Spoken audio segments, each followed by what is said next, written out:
Olá, Mariana. Olá. Ou devo tratá-la Mariana por aí? Bem-vinda ao podcast, à nossa casa, ao nosso podcast Tourism Hack da Universidade de Lusíada de Lisboa.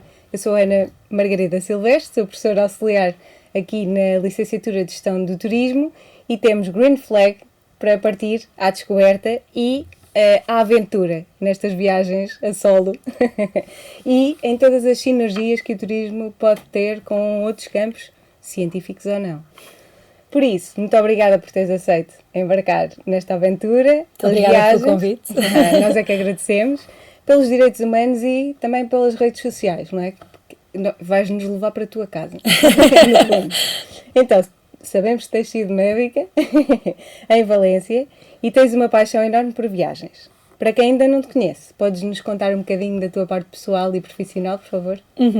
Então, muito obrigada mais uma vez pelo convite, tenho muito gosto em estar aqui. O meu nome é Mariana, efetivamente sou médica, nasci e cresci em Lisboa, estudei o curso de Medicina cá em Lisboa e foi a medicina que me levou assim pela primeira vez ao estrangeiro de um período de tempo mais prolongado, foi quando fiz Erasmus em Florença, em Itália. Foi assim o meu primeiro contacto. Já tinha feito algumas viagens, porque quando fiz Erasmus já tinha 22 anos e assim a primeira viagem grande que fiz foi aos 18, que fiz um Interrail, mas foi assim o meu primeiro grande contacto com o estrangeiro. Claramente o bichinho pegou e eu gostei muito daquilo, então decidi depois que ia fazer a especialidade para o estrangeiro também, desta vez para a Espanha, e estive em Valência nos últimos 5 anos. Entretanto, acabei de acabar a especialidade, portanto já sou oficialmente, muito obrigada, já sou oficialmente especialista, sou radiologista e pronto, e um bocadinho paralelamente à medicina, desde que entrei no curso, que tive um blog, primeiro um blog de moda, depois entretanto apareceram as redes sociais, porque eu já me sinto dinossauro, não é? Que quando eu andava no secundário e quando entrei para a faculdade não havia bem ainda redes sociais. Começar as redes sociais, passei um bocadinho para as redes sociais e fui fazendo um percurso assim muito eclético e disperso, porque sempre falei de muitas coisas diferentes. Comecei em moda, depois passei para moda e beleza, depois passei para medicina, depois passei para sustentabilidade e entretanto já há pouco mais de um ano acho que encontrei o meu nicho do qual eu gosto verdadeiramente de falar, que são viagens sempre de um ponto de vista feminista e humanista, porque gosto muito de falar para mulheres. Também já era um bocadinho o meu público base de quando falava mais da parte de moda e tudo mais, mas tenho muito gosto em falar para mulheres e eu digo sempre, não é que os homens não possam acompanhar as minhas redes sociais também, obviamente as dicas de viagem servem para toda a gente, mas acho importante incentivar as mulheres e especialmente as mulheres num país tão, vou dizer isto, conservador como ainda é Portugal, a arriscarem um bocadinho mais, porque acho que somos muito formatadas para ser mais recatadas do que às vezes seria necessário. E portanto esse é o meu background. Muito obrigada. As viagens no fundo também servem para curar e são uma transformação de dentro para fora. Portanto é uma forma de empoderamento que não vamos agora também generalizar esta coisa de empoderamento que ouvimos também a toda a hora. Mas comecemos então na Miss Tangerine. Portanto, sigo-te desde aí. Desculpa. Muitos anos, 2012. Também é fóssil, não é? Portanto, mas sou dos anos 90 e, portanto, começámos, assim como eu, também tive vários blogs, ainda tenho lá.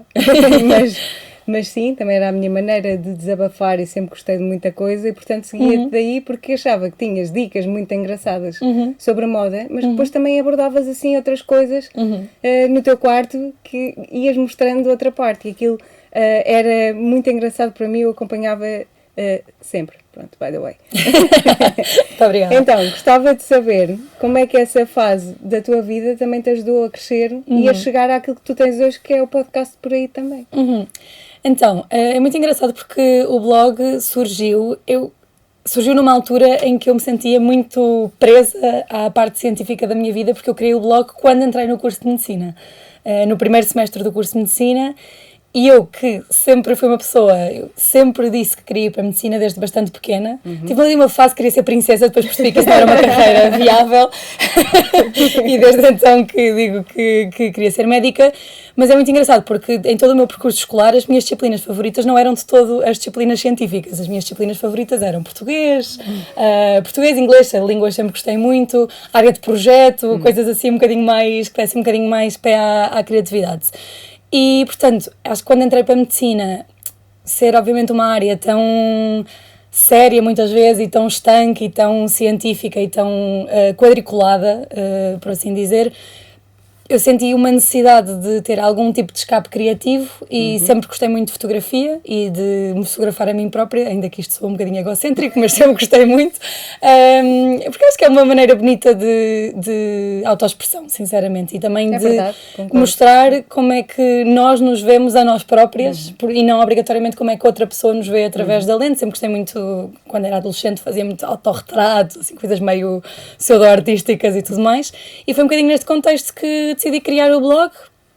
E o que é que isso contribui para a pessoa que sou hoje? Acho que contribui exatamente para essa minha dualidade, que ao mesmo tempo que consigo ser uma pessoa séria e profissional no hospital, acho que nós não temos que nos reduzir a uma coisa e não temos que gostar só de uma coisa e, portanto, essa possibilidade de ter um escape criativo onde podia dar voz a uma parte da Mariana que se calhar na vida mais profissional não tinha tanto cabimento, contribuiu muito para o meu desenvolvimento pessoal e para ser quem eu sou hoje, incluindo o gosto pelas viagens, claramente. Eu acho que essa curiosidade e a criatividade levou-te a também quereres criar o podcast e ouvir outras pessoas e as experiências e acho que também é uma viagem. Sim. Por aí também é uma viagem. É uma viagem e eu acredito muito no poder da partilha, no poder da comunidade. Eu nunca fui uma pessoa com, sei lá, como é que eu ia dizer isto, com tendência a querer ser eu a estrela ou ser a única estrela, se é que me faço entender. Acho que há muito poder em efetivamente criar uma comunidade e tu perceberes que há outras pessoas no mundo que gostam das mesmas coisas que tu, têm os mesmos problemas que tu, pensam igual a ti e gostam de fazer as mesmas coisas e, portanto, o podcast, eu já tinha tido um podcast na altura da pandemia, mas eu sozinha, e acho que isso foi também um bocadinho a razão pela qual depois esse projeto não avançou, que eu sentia-me um bocadinho ridícula até a falar só eu sozinha. Neste podcast o que tentei fazer foi convidar outras mulheres que admiro e que eu sinto que têm muito a dizer em determinados assuntos. E, portanto, esta partilha e esta comunidade a mim inspira-me imenso e o intuito era que inspirasse também outras pessoas e outras mulheres e homens que quisessem ouvir. Com certeza que inspira e que ajuda, porque às vezes vocês podem falar das nossas dores e nós, ninguém me entende, nunca vou falar sobre isso e afinal há mais pessoas a pensar a mesma coisa. E tal como os livros, eu acho que nos livros nós podemos viver várias vidas e podemos viajar para muito sítio. E eu acho que o podcast também ajuda nisso, portanto, cada pessoa que tem uma experiência diferente vai-nos levar a viajar pelos sapatos dela e não só essa coisa de empatia, porque isso também tem muito que se lhe diga, portanto, nós, na verdade, podemos simpatizar ou perceber que passamos uma situação semelhante e então vamos ter ali um carinho diferente, mas a verdade é que nunca caminhamos com os sapatos daquela pessoa, é um bocadinho isso que eu às vezes penso que se pode traduzir para os direitos humanos. Portanto, nós realmente podemos ajudar a lutar por muitas coisas e essa é uma questão que também mais tarde vou deixar aqui no ar, o que é que podemos fazer, mas a realidade é que nunca vamos passar por muitas das situações que se passam e, portanto, podemos ajudar sim, mas se calhar é isso, é falarmos também mais e deixarmos que outras pessoas possam expandir com as suas visões. Portanto, muito obrigada. Agora vou aqui à parte do viajar sozinha. Sendo médica e viajando sozinha, qual é que é a tua visão, que é o in loco, não é? A visão no campo, no terreno, sobre os direitos humanos pelas culturas que tu já passaste? Olha, estou aqui a pensar como é que é de pegar nisto, porque sabes que eu acho que nós, na Europa e no chamado Ocidente, às vezes temos uma visão um bocadinho eurocentrista de que aqui está tudo bem e nos anteriormente chamados e mal chamados países de terceiro mundo é que há problemas e aqui não há problemas para resolver. Portanto, eu diria que a primeira experiência que me veio à cabeça é uma coisa que se calhar nem sequer não seria a primeira coisa que outras pessoas pensariam, que foi eu, o ano passado fui a Chicago a uma conferência de medicina, portanto é um âmbito em que a saúde e as viagens se tocam, mas não no ponto de vista de eu viajar a título próprio, mas era uma viagem de trabalho para assistir a uma conferência e fui a uma sessão nessa conferência que nunca poderia acontecer aqui na Europa e que estava a acontecer num país super desenvolvido como são os Estados Unidos, que era uma conferência sobre a saúde e os seguros. E a saúde e os seguros, e depois tinha uma segunda parte sobre, que é igualmente importante a meu ver, sobre como pagar as despesas de educação. Sim. Portanto, para médicos que estivessem efetivamente a assistir àquela conferência, médicos internos, neste caso como eu, como é que poderiam ter acesso a crédito para pagar a educação, como é que poderiam ter acesso a programas estatais para pagar as formações que tinham que fazer, etc, etc. Eu estou a dizer isto porque acho que é muito interessante nós que vimos de um país, apesar de tudo, a esse nível muito privilegiado, que temos um SNS que infelizmente tem sido bastante maltratado, mas que eu acredito e que deve ser uma das bandeiras de um Estado social como é o nosso, que é o direito à saúde para toda a gente e o direito à educação para toda a gente, e acho que caímos muito facilmente naquela coisa de, se calhar, em países menos desenvolvidos não há tanto acesso a estas infraestruturas sociais básicas, e depois num país que todo o mundo inteiro vê como tão desenvolvido como podem ser os Estados Unidos, tu tens pessoas que literalmente têm uma apendicite, que é uma coisa que tu não consegues controlar, não é? Têm uma apendicite e de repente têm uma dívida de saúde de milhares e milhares de dólares que elas não conseguem comportar porque, lá está, não tinham dinheiro suficiente para ter um seguro de saúde, não tinham um seguro de saúde e é um sistema em que não existe um Serviço Nacional de Saúde que garanta saúde igualitária para toda a gente. E, portanto, coisas tão básicas como podes ter ter que fazer uma apendicectomia, coisas tão básicas como ser diabético, coisas tão básicas como precisares de medicação para dor crónico, para mim foi um grande choque cultural, porque nós ouvimos sempre falar disto, não é? Que os Estados Unidos têm um problema a nível da saúde e da educação, etc. Mas acho que ser confrontado com essa realidade à tua frente e, por exemplo, estar a ouvir uma palestra em que eles estão a explicar como é que colegas vão pagar o seu curso de medicina e vão pagar a sua formação de especialidade, quando o meu curso de medicina custou-me, já não sei exatamente, mas as propinas quando eu fiz eram por volta de 1.000 euros por ano e a especialidade não só não tive que pagar para fazer, como ainda me pagam, que é o lógico porque nós somos trabalhadores e estamos a trabalhar, não é? Portanto, acho que isso é uma grande parte de viajar e de viajar em relação à saúde, que é perceber a sorte que nós temos em Portugal e noutros países com o Estado Social europeus de ter efetivamente estes sistemas montados que nos permitem ter acesso à saúde e acesso à educação, que acho que são dois direitos humanos absolutamente básicos, e depois, por outro lado, perceber que nem toda a gente tem acesso a essa realidade, não é? E não precisas de ir a países menos desenvolvidos para que isso seja uma realidade e que nem toda a gente tenha acesso. No outro lado do espectro, eu confesso que assim, dos sítios onde eu viajei, onde eu fiquei mais surpreendida e chocada com as desigualdades sociais foi o Brasil, que é a minha grande paixão.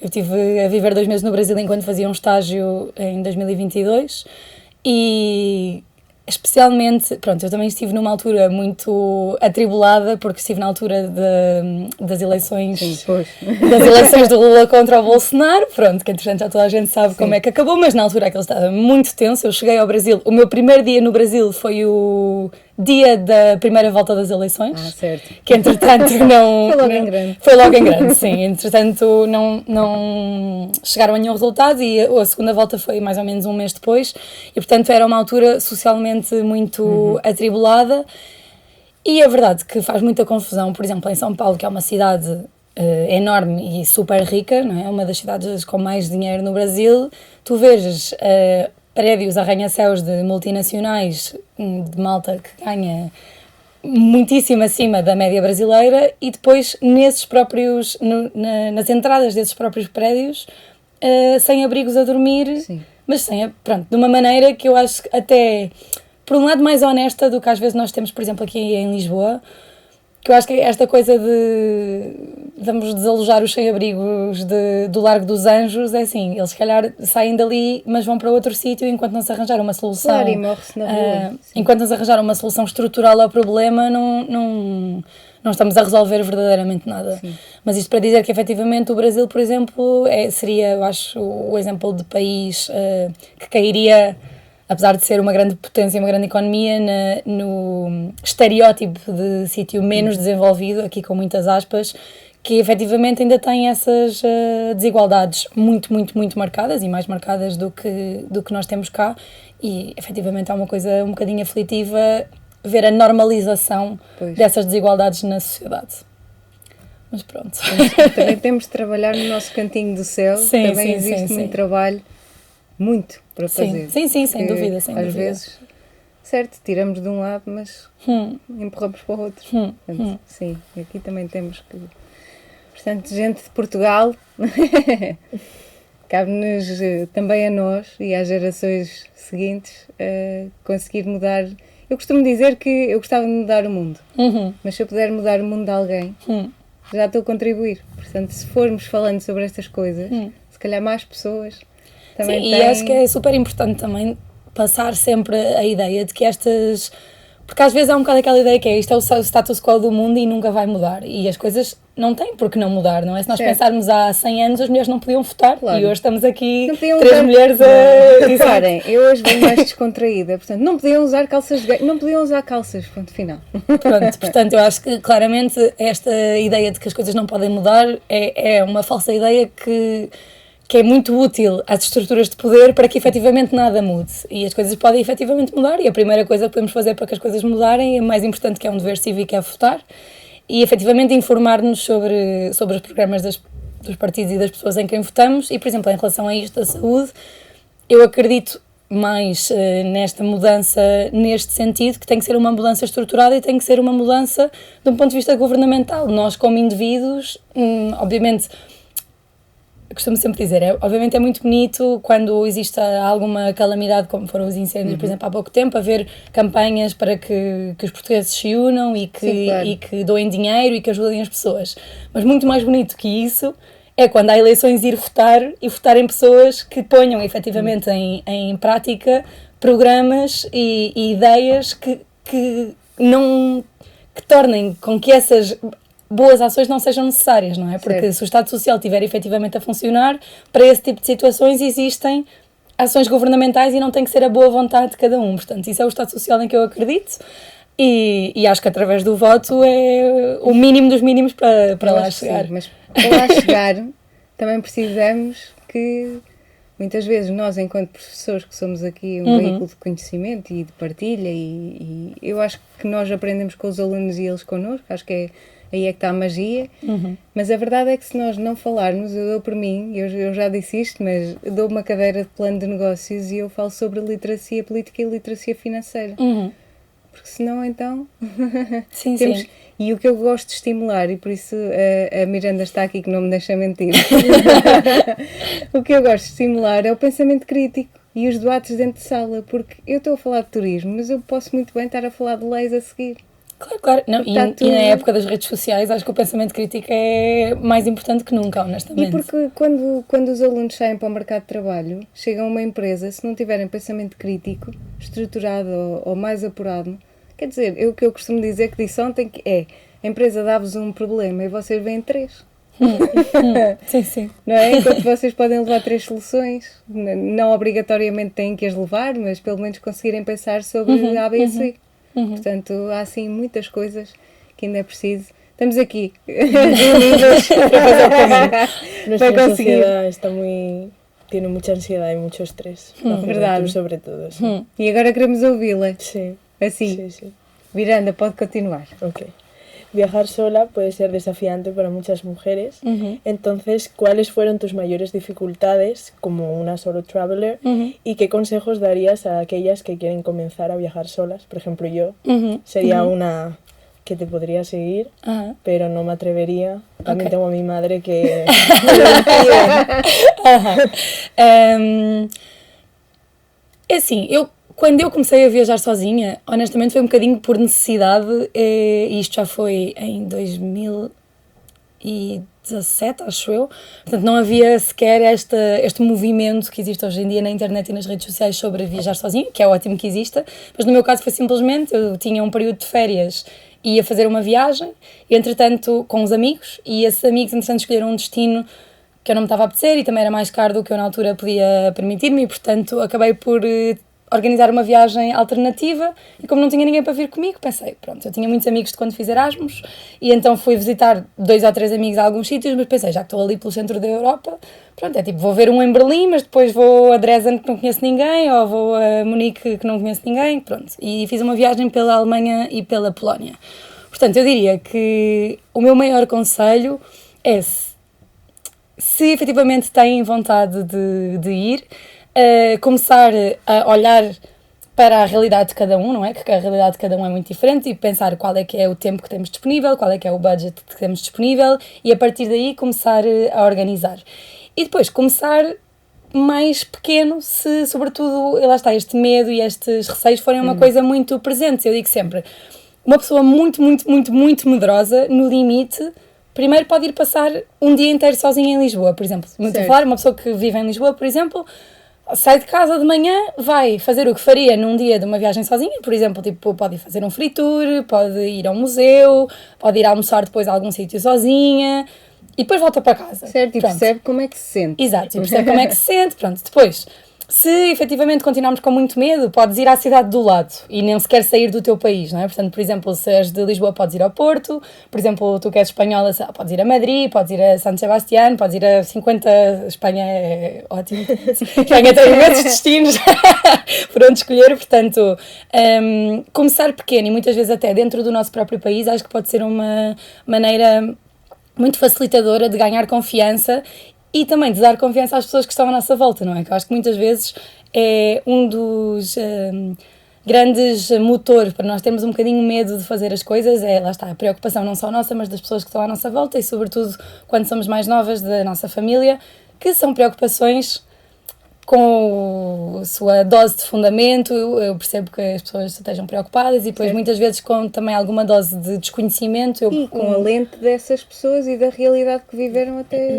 Sabe, mas também eu acho que isto é importante dizer, com muito desconhecimento, porque o desconhecido dá muito medo. Eu, por exemplo, quando fui à Tailândia, tive 2 semanas na Tailândia sozinha, e nessa altura, eu já era bastante mais velha do que universitária, mas os meus pais... Eu já tinha ido sozinha para vários sítios, mas a Tailândia aquilo pareceu-lhes demasiado exótico e estavam com muito medo. E eu, depois de voltar, ainda me mandaram assim algumas bocas, e eu dei por mim a dizer, mas porquê é que estás a dizer isto, que é tão inseguro e que não sei o que, não sei o que, se tu não estiveste lá? Quem dos dois é que tem mais...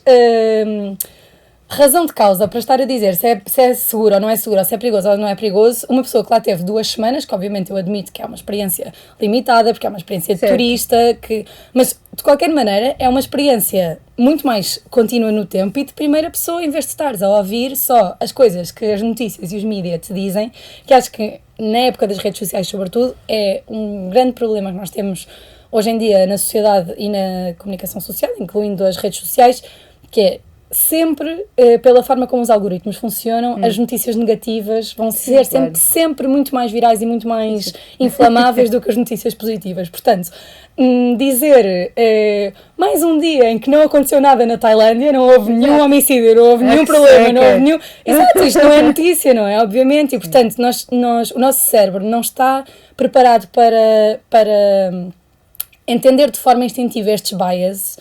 E muitas vezes é isso, deixamos-nos cair nesta preocupação de tipo, houve um acidente, um excelente exemplo disto é os acidentes de avião. Houve um acidente de avião. Quantos aviões é que circulam por dia, todos os dias? E não é notícia, obviamente, que, tipo, não sei quantos aviões é que circulam, agora estou a dizer isto, mas sei lá, 10.000 aviões circularam hoje e não houve nenhum acidente. Obviamente isto não é notícia, não é? Certo. Mas depois nós temos muita ansiedade, por exemplo, em metermos num avião, porque houve um acidente de avião, sendo que não temos ansiedade nenhuma em meter-nos num carro quando muito mais pessoas morrem todos os dias nas estradas em Portugal e na Europa, não é? Portanto, acho que é muito importante racionalizar estes medos, os nossos próprios e os da nossa família, são família e amigos e parceiros amorosos, etc. É muito importante para deixar toda a gente mais tranquila e, portanto, isso seriam assim os meus principais conselhos. O primeiro é organizar-se com os recursos que cada um tem, tempo, dinheiro, disponibilidade, etc. Começar pequeno e racionalizar os medos e pensar do que é que eu tenho medo, o que é que me está assim tanto a assustar. E se houver alguma coisa que efetivamente nos assuste muito, tentar tomar medidas para isso, não é? Tenho medo de ficar doente sozinha, que é um dos meus medos, por exemplo, por isso é que eu estou a dizer isto. Mas contrata-se um bom seguro, leva-se uma farmácia, uma pequenina farmácia portátil. Uma coisa que eu faço com os meus pais, por exemplo, também é... Normalmente quando estou sozinha tenho a localização do meu telefone ativada para a minha mãe, portanto ela consegue sempre ver onde é que eu estou, partilhar o roteiro que tu tenhas mais ou menos pensado, portanto há várias coisas que tu podes fazer para mitigar os medos. E muitas vezes, honestamente, uma pessoa quando efetivamente se atreve e vai, percebe que esses medos não eram assim tão fundados e que muitas vezes não há assim tanto problema. É verdade, e vai tirando umas selfies e fazendo uns vídeos e dizendo que isto aqui está tudo bem. Exato. Está tranquilo, está favorável. Mas isso vai acontecer quando for viver sozinha. Isso ainda eu acho que vai triplicar. Portanto, esse medo. E é quase como se nós estivéssemos a viajar. Por exemplo, a minha mãe que vive a quase 500 km de mim, é como se eu estivesse em Espanha. Sim. No fundo, não é? Portanto, todos os dias é um medo qualquer, quando eu só estou a fazer o meu dia-a-dia da minha vida. Na vida normal, exato. Estou só a viver, mas o facto de apanhar o metro de não sei quê, porque, sei lá, no caso do Sodré houve um problema qualquer, claro. Hoje não vais para aí. Claro. Portanto, há assim sempre... Bom, lá chegaremos nós também, vamos ver como é que somos, não é? O empoderamento femenino é um tema recorrente no teu podcast. Como achas que viajar sozinha pode transformar a vida de uma mulher? Então, é muito engraçado porque eu estive a ler estatísticas sobre viajar sozinha a solo, e a maioria, segundo esta fonte, a maioria das pessoas que viajam sozinhas efetivamente são mulheres, e eu acho que não é por acaso. Eu acho que o grande poder de viajar sozinha enquanto mulher é desmistificar, para nós próprias sobretudo, muitas coisas que sempre nos disseram sobre a nossa condição como indivíduos e na sociedade. E, obviamente, isto está muitíssimo melhor do que há uns anos, mas o machismo continua a existir e o feminismo continua a ser preciso, e, portanto, acho que... digo isto muito no sentido de, mesmo que não haja uma discriminação legal ou uma discriminação oficial, nós continuamos a ser muito educadas nesta sociedade que é machista e é patriarcal, e, portanto, desde muito pequenas é aquela diferença entre a menina tem cuidado, não caias, não desfoles, fecha as pernas, cuidado com a saia, não estejas sentada de pernas abertas. É sempre, todas as mensagens que nós que nos vão dando e que vamos recebendo desde pequenas, é sempre tem cuidado, tem cuidado, exato, fala mais baixo, tem cuidado, e depois é assim, é um bocado aquela máxima que circula muito pelas redes sociais, mas que é verdade, que é, em vez de dizer à tua filha que tenha cuidado para não ser violada, cuidado com o que veste para não ser violada, diz ao teu filho que não viole. Certo. Não é? E, portanto, acho que nós estamos muito formatadas desde muito pequenas para receber este tipo de inputs, e acho que, queiras ou não, por mais desconstruída que tu sejas depois quando vais crescendo e quando vais passando a adolescência e quando chegas à idade adulta, é muito fácil que tenhas estas sensações e estas, como é que eu ia dizer, estas limitações autoimpostas de eu não vou porque pode acontecer alguma coisa. Porque, claro, como é que tu não vais pensar que vai acontecer alguma coisa se a tua vida inteira o que te disseram foi para ter cuidado? E, portanto, eu acho que é muito, muito, muito empoderador e gratificante quando tu vais viajar sozinha e percebes, acabei de fazer um voo de 17 horas sozinha e não aconteceu nada. E depois, acabei de passar um dia inteiro em Bangkok e não aconteceu nada. E agora, tive um problema que foi preciso resolver, whatever que ele seja, e consegui resolver sozinha. E, portanto, este passito a passito de vais tendo limitações, mas vais conseguindo resolvê-las e vais-te dando conta que tu és suficiente para ti própria e tu consegues resolver as coisas, e quando não há ninguém para te dizer que tu não tem cuidado, não consegues, ou pede ajuda, tu efetivamente és capaz de resolver as coisas, acho que é uma sensação muito gratificante e é uma sensação que tu consegues transpor muito facilmente para outras áreas da tua vida. E não acho que seja por acaso que quando uma pessoa começa a viajar sozinha, a maioria das vezes ganha gosto a viajar sozinha e efetivamente continua a viajar sozinha, porque é muito empoderador neste sentido. E depois ainda há outra questão, que se calhar quando nós somos muito novas não acontece, mas isto até é engraçado, esta questão das redes sociais. Eu, como partilho, lá está, foi como disseste com os alunos, que achei muita graça, eu sou a criadora de conteúdo, portanto eu crio conteúdo para o outro lado, mas depois as minhas seguidoras também dão imenso feedback e me influenciam imenso, e é um loop mesmo giro e muito interessante. Que é, por exemplo, eu receber inputs de mulheres mais velhas que eu e que já têm, por exemplo, filhos e têm outro tipo de responsabilidades que eu ainda não tenho, e de me dizerem que adoram viajar sozinhas, por exemplo, porque, de repente, só a única responsabilidade que têm são elas próprias. Sim, sim. A única responsabilidade que têm são elas próprias, elas podem decidir tudo, que é outra coisa maravilhosa de viajar sozinha, que é não tens que estar pendente de que alguém te diga, de estar a fazer constantemente um compromisso e chegar a um ponto médio, é tu podes decidir o que é que queres fazer. E já viram como é que esses filhos crescem também, com aquilo que eles vão pensar? Bolas, a minha mãe, eu também tenho voz, eu também faço, eu também... Se calhar conseguimos também desconstruir aqui, é tudo válido, mas eu também cresci, eu já partilhei aqui em off que estudei turismo automóvel e mototurismo, carros e motas, quer dizer, uma miúda com 1,5 m, achar que vai falar sobre carros e motas na universidade... Bati o pé, não é? Sim. Não foi logo fácil. E hoje em dia, ainda assim, quando falo sobre qualquer coisa, as pessoas dizem, afinal, ela sabe. Não é? Quer dizer, nós, no fundo, podemos ser aquilo que nós quisermos, não é?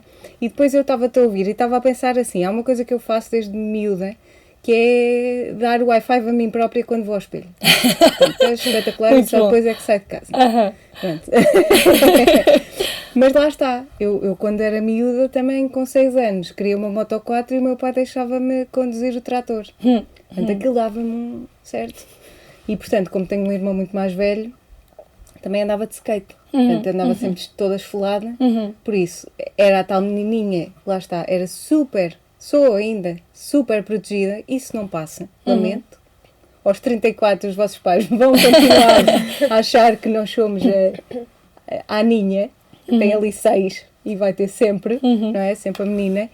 Mas cabe-nos a nós também demonstrar, porque às vezes o medo não fazem com certeza por mal, é mesmo aquilo que também lhes foi incutido e aquilo que não puderam fazer. Eu às vezes digo, quer dizer, nós também podemos ser felizes por nós e por eles e por aquilo que eles nunca fizeram, mas se calhar, se eles tivessem tido a oportunidade que nós temos, e hoje em dia que nós vivemos nesta coisa dentro da rede social, não é? Nós, é o que eu costumo dizer, quer dizer, a minha mãe às vezes diz-me, o telemóvel mostrou-me uma coisa, eu estava mesmo a pensar nisso, só não ocorreu, é que nós a falar. Máximo. Não é? Sim. E portanto está tudo espetacular. Sim. Mas nós temos a sorte de crescer já dentro disso. Então podemos estar aqui a falar sobre isto. Sim, sem dúvida. Antigamente existiam as 7 regras para uma senhora e para a dona de casa. Já fui ver uma exposição sobre isso. Não, e eu costumo dizer, sabes, eu costumo dizer que tu não podes seguir um caminho que não sabes que existe. E, portanto, isso é uma das minhas grandes lutas, e acho que é uma das grandes lutas nas redes sociais, e é uma das grandes razões pelas quais eu sempre, durante todos estes anos, às vezes mais, às vezes menos, tive o gosto de estar nas redes, que é, acho que é importante, porque toda a gente sabe que existe o percurso tradicional, por assim dizer, de estudas, vais para a faculdade, conheces alguém, casas, compras casa, tens filhos, whatever, pronto, até à reforma. Mas acho que é muito importante mostrar que existem efetivamente outros caminhos e por exemplo, o programa Erasmus, que eu um dia ainda vou ser embaixadora do programa Erasmus, porque isto para mim é mesmo, eu digo sempre, o Erasmus foi se eu pudesse escolher uma coisa que mais mudou a minha vida foi o programa Erasmus, sem sombra de dúvidas, e acho que uma das grandes vantagens do programa Erasmus, vantagens, quero dizer, um dos grandes achievements, é que eles conseguiram ter um marketing, também já pelo tempo que o programa existe, tão instaurado que toda a gente sabe que aquilo é uma possibilidade. Tu entras na faculdade e tu até podes não ter dinheiro, tu até podes não ter backup pessoal a nível familiar, tu até podes não conseguir fazer ou não querer, mas tu sabes que aquilo é uma possibilidade. Isso é mesmo muito importante. Lá está, por exemplo, nesta questão de viajar sozinha, é mesmo importante que as pessoas e as mulheres, mas neste caso toda a gente, saibam que assim, se tu quiseres ir a um sítio, se tu quiseres ir à Tailândia e não tens ninguém que vá contigo, seja porque não têm as mesmas férias, seja porque as querem investir noutra coisa, seja porque não têm dinheiro ou querem investir noutra coisa, tu podes pegar em ti e ir sozinha. E acho que esta mensagem de que não tens que depender das outras pessoas para concretizar os teus sonhos e aquilo que tu queres fazer é muito, muito importante e vem muito ao encontro ao que tu estavas a dizer, que é, se calhar, a geração das nossas mães e das nossas avós nem lhes ocorreu, obviamente estou a ser superficial e injusta, mas o que eu quero dizer é tipo, se esse caminho não existe na sociedade e não está aberto, claro, mesmo que tu penses nisso e mesmo que tu queiras, tu não podes chegar. E então, se nem sequer sabes que isso é um caminho impossível, obviamente então aí é que não podes chegar. E cabe-nos a nós, lá está, assim como as nossas avós lutaram para que nós pudéssemos votar e as nossas mães lutaram para que pudéssemos trabalhar em condições iguais, agora cabe-nos a nós continuar a fazer esse caminho para que as mulheres que vêm depois de nós continuem a ter todas essas possibilidades e mais. Espero que os nossos netos nos chamem velhadas e conservadoras. Eu também acho que sim. Eu espero que sim, porque estás a falar do Erasmus e eu vou de Erasmus este ano. Portanto, sim, também há Erasmus para professores. Que giro! Mas o Erasmus também existe para o secundário. Portanto, secundário profissional, eu dei aulas no secundário e os meus alunos também foram de Erasmus. E agora eu também incentivo muito, portanto, falamos depois, mas estamos a tentar. E mais do que às vezes o Erasmus, porque pode ser mais tempo e a família não poder ou ter receio, mas também existem cursos em que vão umas semaninhas lá para fora, como a EF ou outras parcerias que se criam nas universidades e vamos para uma residência universitária. Aí nem há... Claro que há um medo, mas temos ali uma componente universitária que nos dá um apoio. Sim, o próprio programa Erasmus também tem iniciativas de mais curto prazo, que são 2 semanas, festas um mês. Sim. Não, mas digo que, efetivamente, se não puder haver esse compromisso de ir um semestre inteiro e de ir 6 meses, mesmo ao abrigo do próprio programa Erasmus, tem outro nome, eu não sei se... Eu acho que não é Erasmus+, mas existe, que podes ir dentro de um determinado programa, que há imensos âmbitos, também depois podes ver aquilo que tu gostas mais, tanto em ciências sociais como ciências mais técnicas, e podes ir 2 semanas, por exemplo, e lá está. E isso é financiado pelo próprio, não a 100%, mas é financiado pela própria União Europeia e pelo próprio programa Erasmus, e acho que esse intercâmbio é sempre super saudável. Estou a ouvir e estou a pensar noutra coisa, que é, estou sempre a falar do voluntariado. Se já fizeram voluntariado na vida, que às vezes o voluntariado começa nos vizinhos que precisam de alguma coisa. E se calhar o voluntariado também pode ser assim, se nós falássemos mais sobre... Estamos sempre a ajudar alguém, com certeza que há alguém no mundo que nos ouviu e se identificou com qualquer coisa, também não é para agradar ao mundo todo, mas com certeza que podemos ajudar a mudar a visão de alguém. Portanto, isto também pode ser uma forma de voluntariado. Digam-me se estou errado. Ou se acham que também falar sobre estas coisas pode ser uma forma de... Não, porque o voluntariado, ao fim e ao cabo, é dar o teu tempo para algum assunto e a resolução de algum problema social em que tu acreditas, não é? Portanto, acho que sem dúvida, acho que todas as causas são, às vezes é um bocado aquela coisa que é tipo, tu estás a falar de uma coisa, então e o outro, e é de género. Certo. Todas as causas, são cada válidas, cada um com a que... Exato, sim. Cada um com a que mais lhe fala ao coração, mas acho que sim, sem dúvida. Muito bem, daqui a uns anos voltamos aqui para falarmos. E agora, voltando um bocadinho à medicina, já tiveste alguma experiência em que seres médica fez a diferença? Em viagem? Sim. Assim, eu acho que tu não podes, é um bocado aquela coisa, tu és médica da mesma forma que tu és... Mas se calhar na parte empática de Não, sim, eu ia dizer, as vivências que tu tens até agora, na qual incluís as tuas vivências profissionais, por exemplo, ambas que estão na área de turismo e estudaram turismo, certamente não vão viajar e olhar para as infraestruturas turísticas da mesma maneira que eu, porque têm outro tipo de visão. Eu, portanto, acho que eu, como medicina, é um bocadinho a mesma coisa. Eu não consigo deixar de ser médica quando vou viajar, não é? E, portanto, além de, obviamente, haver conhecimentos técnicos que são úteis caso aconteça alguma coisa, que, honestamente, é uma responsabilidade, porque as pessoas não têm muito esta noção. Mas, as especialidades da medicina, neste momento, são mesmo muito especializadas.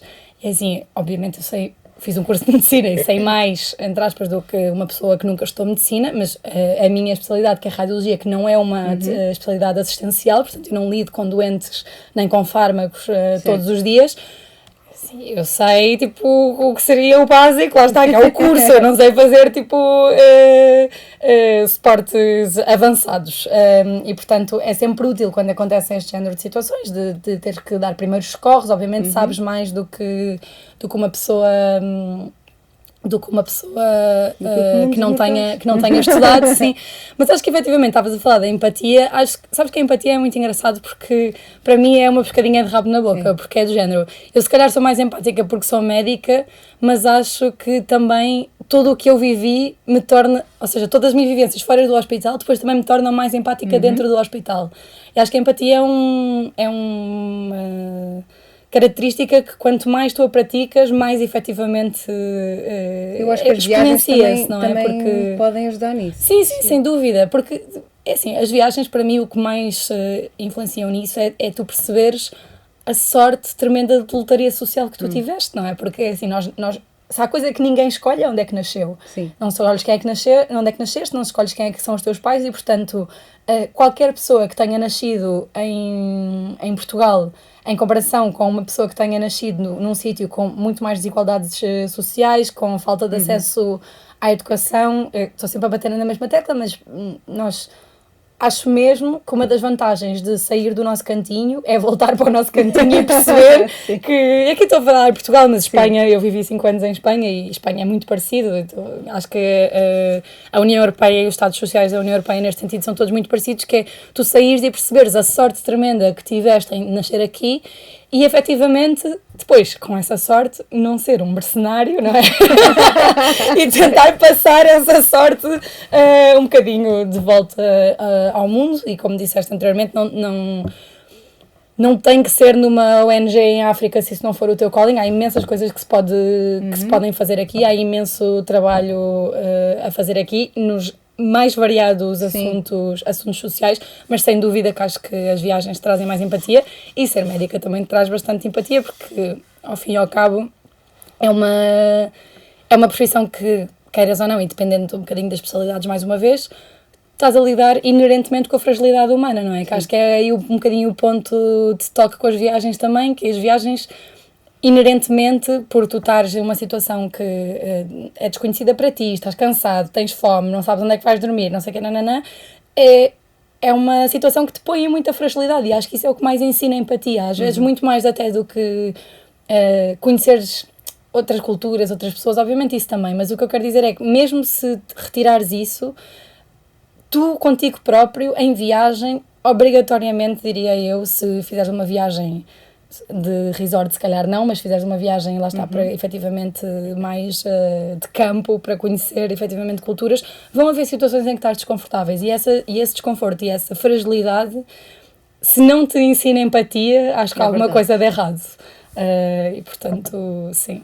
Muito obrigada. Então eu agora vou a Valência. Portanto, já sabemos que estás de partida. Mas podes-nos contar como é que foi toda esta experiência de trabalho em Valência, porque eu só conheço enquanto turista e sei que é bastante mexido. Então, eu adoro Espanha, pronto, só a fazer aqui o disclaimer, não é por estar aqui uma espanhola à mesa. Eu também acho que é espanhola. Mas eu acho mesmo que Portugal e os portugueses e a nossa forma às vezes de viver e de ver a vida, tínhamos muito a aprender com os espanhóis. Com o salero, não é? Sim, e sobretudo é assim, eu acho que os espanhóis... lá está, eu já vivi também em Itália e vivi no Brasil e vivi um mês na Grécia e são 5 países que eu acho que partilham, se calhar também foi por isso que eu os escolhi, este gosto por viver. Mas eu acho que, honestamente, nisto os espanhóis para mim levam a cereja no topo do bolo de um equilíbrio muito bom entre ser sérios no trabalho, ou seja, efetivamente ser sérios nas profissões deles e aproveitar a vida, porque eu sinto que a grande maioria, a esmagadora maioria dos espanhóis não vive para trabalhar, trabalha para viver. Exato. Que é uma grande diferença e é uma coisa que eu acho que é super aplicável, mesmo que tu não tenhas muito dinheiro, mesmo que trabalhes muitas horas, obviamente isto também falo com algum privilégio de ter um trabalho que me permite às vezes esses tempos mais livres e não ter pessoas a meu cargo e tudo mais, mas mesmo, por exemplo, no meu trabalho em Espanha eu fazia turnos de 24 horas e às vezes fazia vários na mesma semana, portanto não é que fosse um trabalho pouco exigente a nível de horas e a nível físico, mas os espanhóis têm muito essa questão de acabam de trabalhar às 6 da tarde tipo, e as esplanadas estão todas cheias. Sim. Eu acho que isso é uma coisa que nós devíamos adotar cá em Portugal. Não, é uma coisa que eu sinto, eu juro, é choque cultural reverso a 200%, que é, eu venho aqui e os meus pais vivem no centro de Lisboa, pá, e em Espanha, em cada esquina tu tens um bar e estão todos cheios, que eu não percebo como é que aquilo é possível. E aqui é assim, tu às vezes alguns sítios do centro de Lisboa, para encontrares um bar ou um café, tens que andar tipo 2 ou 3 quarteirões. Obviamente não vais morrer se andar 2 ou 3 quarteirões, mas o que eu quero dizer é que é assim dramático do pouco, acho eu, que os portugueses às vezes aproveitamos a vida, e aproveitamos a vida nesta perspectiva muito social. E acho que é uma coisa muito cultural, lá está, a nossa... Esse é que é o nosso fado. É, exato, a nossa música... Está tudo bem. Vai-se andando. Completamente. Pior. Completamente. Mas é isso, a nossa música é o fado, somos um país muito melancólico, aquela coisa dos descobrimentos e a saudade, não é? Só o facto de nós termos a palavra saudade, acho que depois, quando dizemos diz muito assim, da nossa tudo cultura. Ótimo. Então, novidades. Certo. Não, mas acho que, pronto, isto para dizer que efetivamente o que eu mais aprendi em Espanha foi isto. Eu trabalhei mesmo muito, porque o internato é muito duro, faças o internato onde faças, mas acho que os espanhóis têm uma alegria de viver fora do trabalho, que depois o mais interessante é que se traduz para o trabalho também. Pois, e teres essa... Eu também tive muita sorte com o serviço onde estive, não todos os serviços, imagino, tenham tão bom ambiente, mas é assim, tu ires trabalhar e... para começar, as pessoas tratam-se por tu, que foi uma coisa que eu fiquei fã, porque acho que tratar por tu tem uma grande vantagem, que nós às vezes não pensamos que é que tens que saber o nome das pessoas. Sim, verdade. Isso é uma grande vantagem porque automaticamente traz mais proximidade. Portanto, tratas toda a gente por tu, sabes o nome das pessoas. Eu tratava os meus chefes, quando disse isso ao meu pai, que também é médico, ele ficou chocado porque eu tratava o meu chefe de 60 anos, que entretanto já se reformou, 65 anos por tu, era o Tomás, não sei quem era, Tomás, não sei quantos. E eu acho que essa proximidade e essa alegria e essas redes sociais no sentido físico, ou seja, as redes de pessoas que tu tens à tua volta, que até podem não ser os teus melhores amigos, mas são pessoas com quem tu convives durante muito tempo e passas muito tempo porque trabalhas junto no hospital, e mais se forem turnos de 24 horas, o facto de haver tanta proximidade e tanta alegria e tanto buen rollo, como eles dizem, que é boa onda, acho que é uma coisa que se poderia fomentar mais cá em Portugal, e para mim foi a maior aprendizagem que eu trouxe, além de competências técnicas óbvias de ter aprendido, de ter feito a especialidade e ter aprendido basicamente a ser radiologista, é que para mim não faz sentido tu, mesmo que estejas num trabalho que não adoras, acho que a tua atitude em relação a esse trabalho muda logo a forma como tu... E, obviamente, haverá casos extremos em que tens trabalhos que são quase exploração. Sim. E nesses casos, acho que temos que votar e pedir melhorias das condições de trabalho, certamente. Mas eu também, como tu, toda a vida trabalhei. Desde que, quando entrei na faculdade, fiz 18 anos, trabalhava como hospedeira de eventos. E é assim, obviamente... Ninguém adora ser hospedeira de eventos, tipo, aquilo, há 2 ou 3 que são giros, mas a maioria são uma seca, porque é dar apoio a congressos, estar ali de pé, depois ainda por cima, patriarcado, tens de estar de saltos Sim. e vestida e maquilhada, não sei quanto tempo ali de pé, tipo, que basicamente estás a ser uma boneca de porcelana durante metade do tempo que estão a pagar, e obviamente não adoras, mas acho que já ires com esta mentalidade de fogo, vai ser uma seca, e nananã, e depois não falas com as pessoas que estão à tua volta, e depois estás sempre de trombas, É claro que se torna nisso. é muito pior, Assim. é muito pior, é muito pior, e portanto eu acho que Espanha tem uma grande sabedoria popular neste sentido. É um país que tem outros problemas, não é? Como todos têm, e acho que a nível político, por exemplo, Sim. é um país muito tumultuoso pela própria história e história recente, e acho que isso também se nota, e é uma coisa que não notas quando vais como turista, mas efetivamente acho que é um país muito dividido ainda... muito dividido e fraturantemente dividido, como cada vez mais os países estão hoje em dia, mas com dois lados que cada vez mais se extremam mais nas suas balizas e ao fim e ao cabo, eu acho que isto é um bocadinho a pena que me dá, e o problema que é, ao fim e ao cabo, eu acredito piamente que a grande maioria das pessoas não tem assim um problema tão grande com o outro lado, e não tem assim, percebes, uma visão tão diferente da sociedade, só que acho que, e para isto contribuíram muito, infelizmente, as redes sociais, nos embalizamos nos nossos cantos, e tu não sais dali, e se és de esquerda és de esquerda, e se és de direita és de direita. Exato, e pode ser o maior corrupto, mas eu sou daquilo. Sim, e Portanto, mais vale ser este que eu já e conheço. pronto, já desviei completamente da experiência mas profissional, ainda mas sim, mas a Espanha acho que é um país com o qual teríamos muito a aprender, para o bom e para o mau também. Eu vou dar a minha visão. Eu tive cá uma professora, fui host de uma professora da Universidade Rei Juan Carlos de Madrid, que eu vou para lá de Erasmus, e portanto, e dava aulas nas minhas aulas, e aí também se percebe o salário. Não é mais um plano de marketing. É o pôr a mão na massa, é saber que não sei quê, que é também, no fundo, como eu gosto de transpor isso, porque eu sempre pensei nessa coisa do fado e da saudade. Mas na parte boa, porque nós realmente fizemos tanta coisa e fomos tão à frente em mentalidade noutros tempos. Sim, mas acho que depois ficámos ali completamente... Exato, só que depois os ordenados não sei quê, as horas não sei quantas, pronto, temos assim uma série... Mas sabes, olha, outro dia, não sei de onde é que eu ouvi isto, eu não quero mentir, mas eu acho que... Bem, não vou dizer a fonte, porque quer dizer, era uma personalidade famosa portuguesa, isto não é meu, que disse isto, mas eu fiquei mesmo a pensar nisto, porque eu acho que isto é muito, muito sintomático da nossa cultura, que ele dizia, nos outros países, se o meu vizinho tiver um Ferrari e eu tiver um Fiat 500, eu quero ter um Ferrari. Em Portugal, se eu tiver um Fiat 500 e ele tiver um Ferrari, eu quero que ele tenha um Fiat 500. E eu acho que isto é muito, muito verdade e muito sintomático do problema cá em Portugal, que é, nós estamos habituadíssimos a nivelar por baixo. Nós nivelamos por baixo e é um grande, grande, grande problema. Porque assim nunca vamos ser melhores, não é? Se o meu vizinho é melhor que eu, e eu, em vez de querer ser tão bom quanto ele, e aproveitar essa comunidade, e aproveitar essa proximidade que eu tenho de uma pessoa melhor, e aprender com ela para eu ser melhor, em vez de eu fazer isto, começar, tipo, que é o que acontece muitas vezes em escritórios e ambientes de trabalho, com conversas mesquinhas para tentar que essa pessoa que está mais acima deixa... Nós não vamos avançar nunca, nem como sociedade, nem como país. A pessoa só não compreende é que ela própria vai ficar estagnada, não é por estar a puxar o outro... E sabes que é muito engraçado, que eu tenho conversado muito com pessoas que emigraram também, algumas das quais voltaram, e é muito engraçado que a grande maioria das pessoas que me diz que voltou para Portugal, o que mais se queixa, isto é muito engraçado, o que mais se queixa dizem, ok, obviamente o salário aqui é pior, mas o que eu não aguento é a cultura de trabalho. É muito engraçado que toda a gente, obviamente, pronto, isto é uma generalização, mas da minha experiência pessoal,